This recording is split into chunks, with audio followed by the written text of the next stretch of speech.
안녕하세요. 강선영 변호사입니다. 저는 현직 변호사이고 예전에는 대학에서 강의도 했었는데요. 변호사와 교수 모두 질문을 많이 하고 질문을 많이 받는 직업이에요. 많은 질문을 받고 또 했던 사람으로서 오늘은 똑똑하게 질문하기를 주제로 선택했습니다.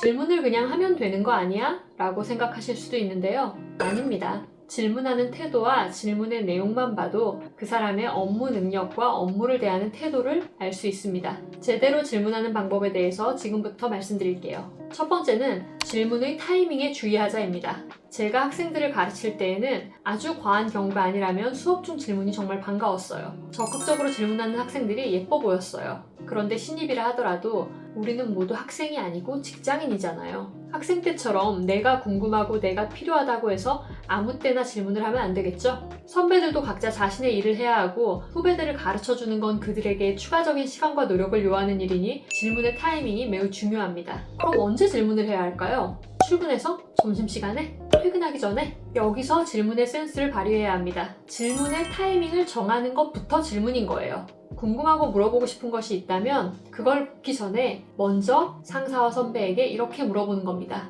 선배님, 제가 어떠한 건 관련해서 의견을 여쭙고 싶은 부분이 있습니다. 혹시 시간 괜찮으실 때 말씀해 주시면 제가 찾아뵙고 여쭙도록 하겠습니다. 그 질문을 받은 선배는 이 후배가 상대방의 시간과 일정을 배려할 줄 아는 사람이라는 인상을 받게 됩니다. 두 번째, 질문을 할 땐 항상 배경과 목적을 함께 전달하고 질문의 범위를 명확히 하세요. 저는 개인적으로 이거 어떻게 해야 돼요? 그게 뭐예요? 왜요? 라는 식의 대책 없고 무성의한 질문을 좋아하지 않아요.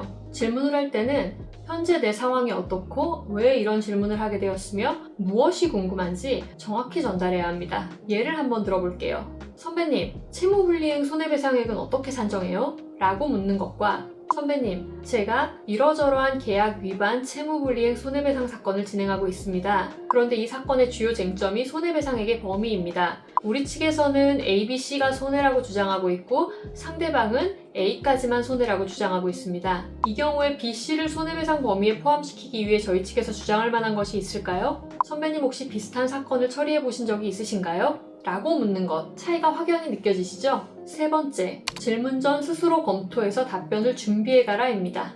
몰라서 질문하는 건데 답변을 준비해가라니 선뜻 이해가 되지 않으시죠? 제가 처음에 말씀드린 것처럼 우리는 더 이상 학생이 아닙니다. 선배나 상사와 마찬가지로 내 몫을 해야만 하는 직업인이죠. 처음 하는 일이니 경험도 지식도 모두 부족해서 질문을 할 수는 있어요. 하지만 내가 모르는 것마다 누가 알려주길 기다리는 태도는 무책임할 뿐만 아니라 성장을 가로막습니다. 처음부터 아는 건 아무것도 없어요. 하지만 우선 내가 할 수 있는 범위 내에서 가능한 모든 것을 검토해서 나름대로의 답변을 찾는 것이 중요합니다.